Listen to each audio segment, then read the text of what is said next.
오늘 원래 다른 주제로 영상을 찍다가 갑자기 좀 황당한 뉴스가 흘러나와서 오늘 급하게 좀 수정하게 됐거든요. 많이들 사용하시는 계좌들일 거예요. ISA, 연금저축펀드, IRP 같은 계좌들. 대표적인 절세 계좌들이죠. 솔직히 여기 나오는 상황이 맞긴 해요. 국민들 신경 써주겠다고 노후 준비 좀 잘 해보라고 그렇게 만들려고 독려하고 광고하더니 이제 와서 이러는 게 좀 웃기고 황당한 기분이 들더라고요. 세수 확보한다고 또 얼마 전에는 그 TR도 건드려 놨잖아요.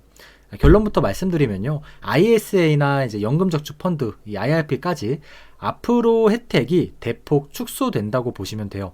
저처럼 허무하신 분들이 많을 텐데 특히 가장 큰 혜택이었던 과세 이혼도 이제 불가능해졌죠. 그리고 배당소득세 15%를 원천 징수 후에 받게 될 거예요. 사실 절세 계좌의 주 사용 방법이 장기 투자잖아요. 아시다시피 장기 투자할 때 뭐가 좋아요? 복리인데 이 복리라는 게 작은 수익률 차이도 나중에는 꽤 크게 다가오거든요. 이래서 더 희망을 꿈꾸면서 열심히 준비하시던 분들은 힘이 그만큼 빠지는 거예요. 뭐 기존 혜택이 너무 과도했다고 치더라도 솔직히 저희 같은 투자자들 입장에선 기분이 어때요? 줄 땐 언제고 다시 뺏어가는 느낌이 들긴 하는 게 사실이긴 하잖아요. 뭔가 산통 깨지는 느낌이고 어쨌든 우리도 세법이 바뀌었다면은 이제 알아둘 건 알아둬야겠죠.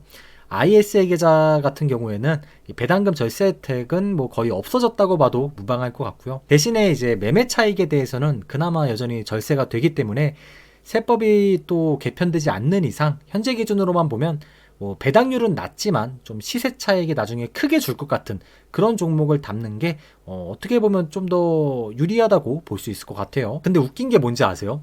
연금저축계좌 같은 경우에는요, 지금 이중과세 이슈도 있거든요. 똑같이 15% 공제되면 나중에 연금 개시에 세금을 안 내는 게 맞잖아요. 근데 실제로 이중과세가 진행되고 있다고 하더라고요. 황당한 게 이렇게 이중과세가 될 거를 정부도 예상하지 못했다고 하더라고요. 근데 뭐 금융선진국? MSCI 선진국 증시 편입? 절대 꿈도 못 꾸죠.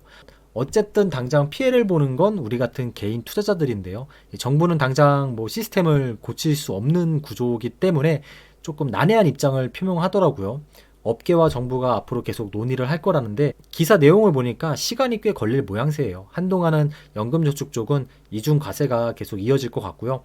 다시 한번 정리해드리면 그래도 하는 게 이득이긴 합니다. 연금저축 뭐 직장인분들은 최소한으로 납입을 하시면서 ISA 계좌는 매매 차익에 대한 절세 혜택이 여전히 남아 있으니까 지금 하던 거 그대로 유지하는 게 더 나을 것 같긴 해요. 그래도 난 이제 더 이상 국장이 싫어졌다, 어이가 없고 막 정이 떨어진다 하시는 분들 오늘 같은 일 때문에 더 많이 생기는 거 아니겠습니까? 뭐 그런 분들은 어떡하겠어요. 뭐 일반 계좌로 달러 완전 직접 해서 오리지널 미국 주식 오리지널 미국 ETF에 투자하시면 되고요.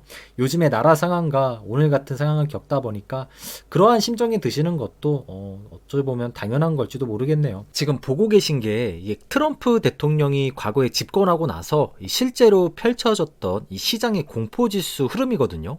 집권 1년차 때요. 장난이 아니었어요. 매 달이 위기였습니다, 여러분. 공포지수니까 이게 이제 수직 상승하면은 시장이 조정을 받았다는 소리거든요. 이게 다시 내려가면은 조금씩 안정을 찾았다는 소리고, 그러니까 요즘 나온 조정들 있잖아요. 이런 것들에 조금 익숙해질 필요가 있다고 저는 생각을 하고 있어요. 앞으로 트럼프가 관세에 대해 으름장을 놓으면 놓을수록이요. 또 1월부터 6월까지만 그랬냐? 그것도 아니에요. 진짜 1년 내내 이렇게 변동성이 심했습니다. 8월, 9월, 10월, 11월, 12월까지 진짜 계속 시장은 조정과 상승의 연속이었어요. 그러면서 S&P 500이 이렇게 트럼프가 집권하던 1년차 때도 이렇게 계속 조정을 받으면서 상승을 했거든요. 그래서 그런지 요즘 금값도 계속 올라가고 있는 추세예요. 꾸준히 시청 중이신 구독자분들은 다들 아시겠지만 저는 약속한 대로 이 30%의 비중을 현금으로 지금 가지고 있잖아요. 다행히 현재의 조정이 나오기 전에 확보를 해 놓은 상태인데 매월 적리식 투자를 하는 것과는 별개로 이 30%의 현금을 앞으로 언제쯤 야금야금 투입해 갈지 저도 시장을 보면서 대기하고 있는 상태예요. 저 같은 분들도 계시겠지만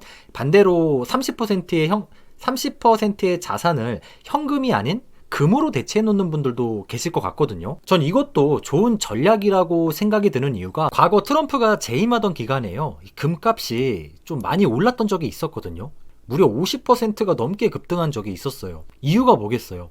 당연히 시장이 긴장이 되니까 금값이 오르는 거겠죠. 트럼프의 공약들을 생각해 보면요, 죄다 인플레이션을 부추길 수 있는 공약들이잖아요.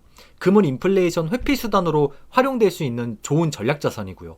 그래서 내가 주식 100%인 상태로 조금 지금 불안한 감정이 드신다면요. 뭐 저처럼 현금을 일정 비율 확보해 놓고 아예 저가 매수를 공략해 보시던가, 아니면은 뭐 금 같은 전략 자산으로 너무 많이는 아니고 조금만 분배를 해놓던가, 배분을. 이런 것도 다 트럼프 시대에 있어서 투자 전략이 될 수 있다고 생각이 들더라고요. 진짜 과거 트럼프 시대에 투자를 해본 저의 작은 소견이지만 이번 조정이요, 강하고 빠르게 한두 번 만에 끝날 거라고 생각하지 않으셨으면 좋겠어요. 특히 트럼프가 대통령이 된 이상은요. 이 사진 한 장에 정말 함축적인 의미가 많이 담겨 있는 것 같거든요. 솔직히 매달 누가 적립식 투자하고 싶겠어요. 바로바로 사고 싶은 거 필요한데 쓰고 싶지. 하지만 또 물가는 또 꾸준히 오르는 얄미운 녀석이다 보니까 우리는 투자를 안 할래야 안 할 수도 없는 입장이란 말이에요. 아무 리스크 없이 돈만 가지고 있으면요, 그 돈의 가치가 계속 쪼그라드니까요.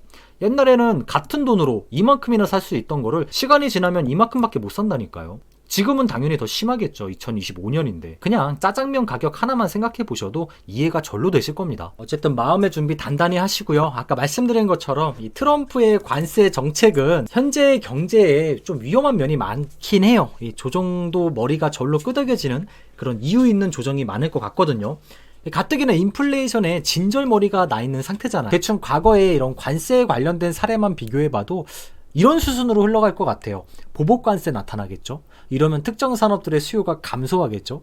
그리고 이제 제대로 된 무역전쟁이 불면서 이제 세계의 GDP 성장률도 낮아질 가능성이 있겠죠. 이러면 경제성장 둔화되고 투자 자체도 감소되고, 그래서 이제 앞으로 트럼프가 어느 정도까지 이런 시장의 상식선을 넘어서는지가 앞으로의 시장 운명도 조금 같이 공동으로 달려있지 않을까 생각이 들거든요. 그래서 미국 경제학자들도 요즘 난리잖아요. 너무 공격적인 관세 정책을 하게 되면은 시장이 미국 산업을 도와주는 게 아니다, 오히려 더 큰 피해를 줄 수도 있다, 이렇게 말하잖아요. 학자들의 말도 팩트긴 해요. 그래서 앞으로 시장의 조정을 받은 이유는 더 많아질 것 같다. 관세, 보복관세, 그로 인한 무역전쟁, 이러면 또 당연히 가격은 오르니까 인플레이션 문제도 또다시 수면 위로 떠오를 수도 있을 거고, 미국 부채 지금 생각하면은 금리도 빨리 내려가야 되잖아요.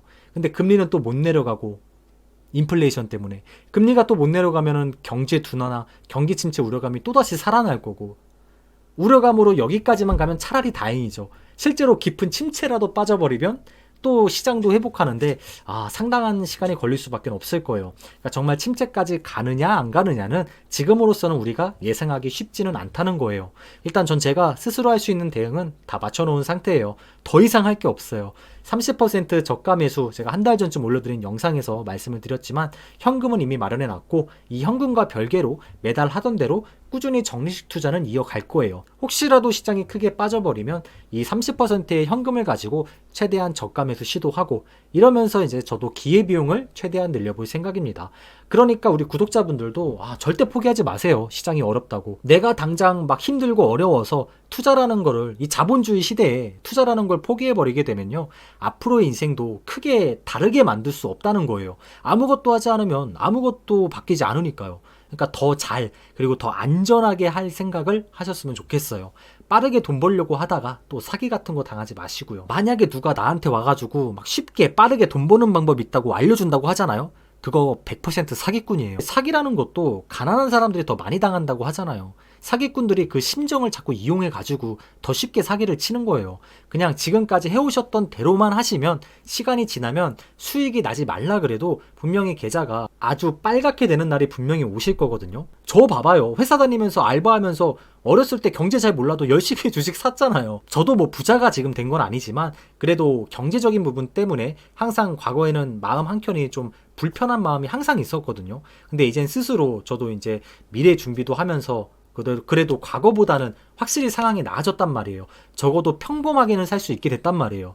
할머니 돌아가시기 전에도 아들로 할 수 있었고요. 그리고 뭐 서울의 아파트는 아니지만 적어도 경기도에 30년 된 작은 아파트, 이 내 집 마련이라는 꿈도, 저도 주식 시작할 때 주식이 저한테 이런 도움이 될 거라는 생각조차를 못했어요. 매년 자산 증식이 되진 않아도 급격하게 자산 증식이 되는 구간이 항상 있더라고요. 오래 머무르다 보니까. 이런 결과물들이 하루아침에 만들어진 게 절대 아니거든요. 제가 한 4년, 5년 이상 해왔을 때도 딱히 그 당시에 저한테 결과물들이 없었어요. 투자할 때. 자산 증식이란 건 투자를 하다 보면 정말 한순간에 찾아오거든요. 우리 구독자분들 초심 잃지 마시고 하시는 게 있으면 될 때까지 하시기만 하면 된다고 말씀드리고 싶어요. 오늘 영상도 도움이 되셨다면 좋아요와 구독, 꼭 알람 설정까지 부탁드리고요. 다음에 또 더 유익한 영상으로 찾아뵙도록 하겠습니다.